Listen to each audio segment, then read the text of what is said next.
O teletrabalho é a realização de uma atividade profissional fora do espaço físico da entidade empregadora e faz uso de tecnologias como a internet e o telefone que permitem que trabalhemos em casa ou noutro local à nossa escolha, possibilitando a execução de tarefas relacionadas com a profissão, mantendo o contacto com a entidade empregadora, com os colegas e com os clientes.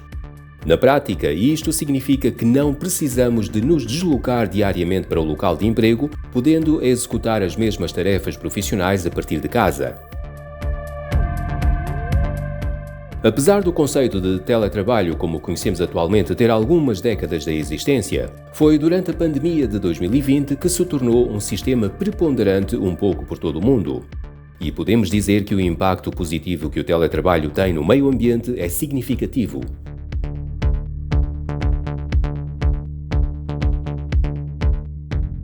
Quem não está em sistema de teletrabalho precisa de fazer pelo menos 2 viagens diárias. A primeira de ida para o local onde exerce a profissão e a segunda de regresso a casa. A maioria dos veículos em circulação funciona a gasolina ou a gasóleo, o que é o mesmo que dizer que para se moverem estão dependentes de combustíveis fósseis. Mas mesmo os veículos elétricos sofrem dessa mesma dependência porque muita da eletricidade que consumimos é produzida a partir de combustíveis fósseis. Quando os veículos a gasolina ou a gasóleo estão em funcionamento, libertam gases com efeito de estufa, como o dióxido de carbono e o metano. Estes gases, tal como o próprio nome indica, são responsáveis pelo efeito de estufa, que é um fenómeno natural no nosso planeta. Sem ele, a Terra seria um planeta gelado e a vida como a conhecemos não existiria. Mas a emissão de mais gases com efeito de estufa para a atmosfera implica que o efeito de estufa seja mais intenso, e uma das consequências dessa maior intensidade é o aquecimento global que estamos a atravessar atualmente. O setor dos transportes, no qual se inclui o trânsito automóvel, é um dos principais responsáveis pelo aumento de gases com efeito de estufa na nossa atmosfera. E olhando apenas para o dióxido de carbono, em 2021, cerca de 20% das emissões globais desse gás foram originadas pelo setor dos transportes. E metade desse valor corresponde aos automóveis, motas e autocarros. Ou seja, aproximadamente 10% das emissões globais de dióxido de carbono são o resultado das nossas viagens de casa para o emprego e do emprego para casa. Claro que utilizamos os nossos automóveis para outros fins, como ir ao supermercado, ir ao museu, ir de férias ou qualquer outra situação. Mas muito do trânsito que encontramos está relacionado com as nossas vidas profissionais. Portanto, se reduzirmos o trânsito automóvel, as emissões de gases com efeito de estufa diminuem. Ou seja, quanto mais de nós estivermos em teletrabalho, menos são os veículos em circulação. E como resultado, menores são as emissões de gases com efeito de estufa e menores são as emissões de gases tóxicos libertados pelos escapes dos veículos e que vão fazer parte do ar que respiramos. Outro dos resultados que obtemos como consequência da redução de veículos em circulação é termos um ar mais limpo para respirar, o que é benéfico para a nossa saúde, mas também para a saúde das outras espécies.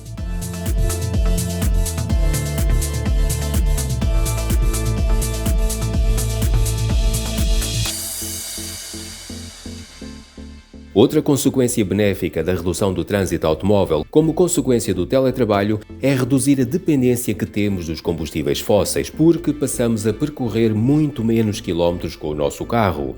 E isso significa que podemos abastecer menos vezes. Se, por exemplo, por dia, nas 2 viagens diárias de ida e volta para o emprego, percorremos 20 km, ao fim de uma semana de 5 dias de trabalho, são 100 km de deslocações que não são feitas se estivermos em teletrabalho. E ao fim de um mês são menos 400 km de gasto de gasolina, de gasóleo ou de eletricidade, no caso dos veículos elétricos. A redução do consumo de combustíveis fósseis ajuda também a reduzir a formação de chuva ácida. Como já foi abordado noutro vídeo, a chuva ácida pode ter origem em causas naturais, como as erupções vulcânicas, mas grande parte é provocada pelas atividades humanas, nomeadamente pela utilização de combustíveis fósseis, através de algumas atividades industriais e até pelos fertilizantes usados na agricultura.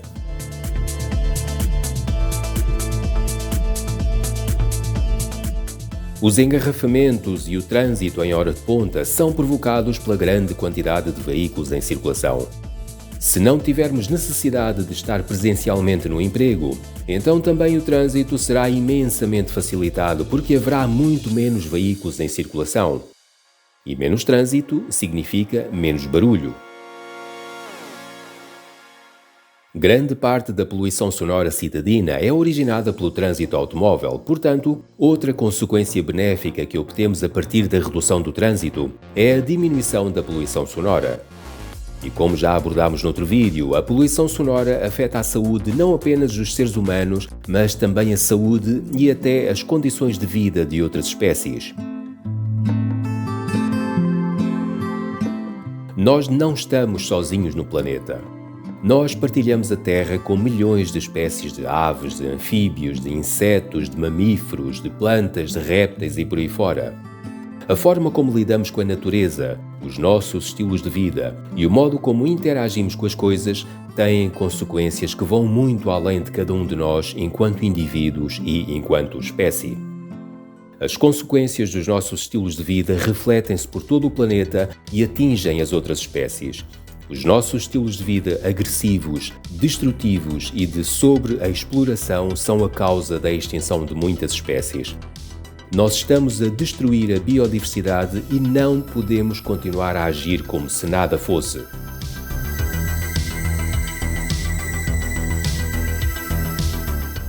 A eletricidade é algo que atravessa a nossa sociedade. Para onde quer que olhemos, a eletricidade está sempre presente. Nós estamos tão dependentes da eletricidade que se de repente desaparecesse, a nossa sociedade pararia. E claro que nos nossos empregos também precisamos de eletricidade, mesmo que trabalhemos em casa. Estando nós a trabalhar em casa, é natural que o consumo de eletricidade da nossa casa aumente.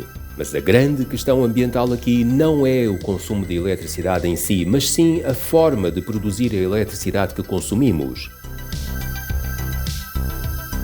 Muita da eletricidade que consumimos em casa, no emprego, na escola e em qualquer outro lugar é produzida a partir de combustíveis fósseis, que é algo que é prejudicial para o meio ambiente. E quanto mais eletricidade consumirmos, mais eletricidade precisa de ser produzida e pior será para o meio ambiente. Ainda temos um longo caminho a percorrer no que respeita à produção de eletricidade a partir de fontes mais amigas do ambiente, como a energia solar, a eólica ou outra. Ainda que essas formas de produzir energia não sejam totalmente amigas do ambiente, porque há a necessidade de lidar com o descarte de material obsoleto. E esse é um outro grande problema que temos de resolver. Numa situação ideal, toda a eletricidade deve ser produzida a partir de fontes totalmente limpas e renováveis e não deve ter nenhuma consequência negativa para o ambiente durante todas as fases do seu ciclo de produção.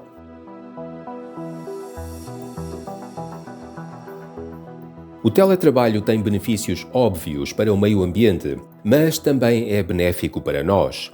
Deixamos de ter necessidade de, diariamente, perdermos meia hora, 1 hora ou mais por dia no trânsito, além do stress e outros problemas de saúde que isso nos traz. Com o tempo que ganhamos, podemos ter uma vida mais descontraída e até dedicar-nos a alguma atividade que temos vindo a adiar por falta de tempo disponível. Claro que nem todos poderão ser adeptos do teletrabalho. Haverá certamente quem prefira fazer a deslocação diária para o emprego por razões familiares ou por outras. E claro que, pelo menos na atualidade, nem todas as profissões podem estar em sistema de teletrabalho. Algumas podem pedir a presença física de alguém no local. E além disso, temos também de fazer distinções entre os diversos tipos de profissão. Trabalhar num escritório não é a mesma coisa que ser desportista ou ser paleontólogo. Cada profissão possui determinadas características que podem não ser adequadas ao teletrabalho. As tecnologias como a internet e a robótica são fontes de grandes mudanças na nossa sociedade. Essas tecnologias, além de facilitarem muitos aspectos das nossas vidas, são também a causa de adaptações ou readaptações que fazemos na nossa sociedade. E o teletrabalho é não apenas uma adaptação, como também uma consequência das tecnologias de informação e de comunicação. Provavelmente estamos a dar agora os primeiros passos mais assertivos numa direção mais favorável à existência de teletrabalho. Existem já diversas entidades empregadoras que optaram por um sistema híbrido, no qual, por exemplo, um dia por semana o trabalho é presencial e nos outros 4 dias opta-se pelo sistema de teletrabalho. Outras entidades terão já todos os seus funcionários em teletrabalho. A existência de teletrabalho pode também fazer com que as entidades empregadoras repensem as suas sedes e restantes instalações físicas. Menos funcionários em permanência numa empresa significa menos espaço necessário. E tudo, desde o mobiliário de escritório até equipamentos diversos, terá de ser adaptado a esse menor espaço.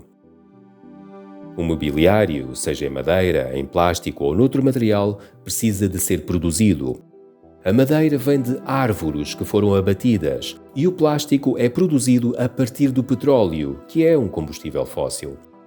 Portanto, esta redução de espaço das empresas e consequente necessidade de reduzir o mobiliário e restante equipamento pode também ser benéfico para o ambiente, porque contribui para diminuir a desflorestação e para diminuir a dependência que temos em relação aos combustíveis fósseis. A sociedade humana está numa transformação constante. Não precisamos de recuar muito no tempo para encontrarmos um mundo sem internet e sem telemóveis.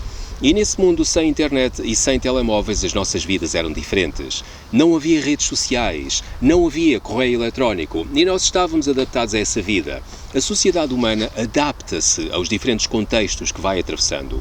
E possivelmente com o teletrabalho é também uma questão de adaptação das entidades empregadoras e das próprias pessoas e, sobretudo, de adaptação a sistemas económicos que não sejam destrutivos do meio ambiente e da biodiversidade. Já temos a tecnologia para implementar o teletrabalho, portanto, só precisamos de o implementar a uma escala maior do que a que existe atualmente.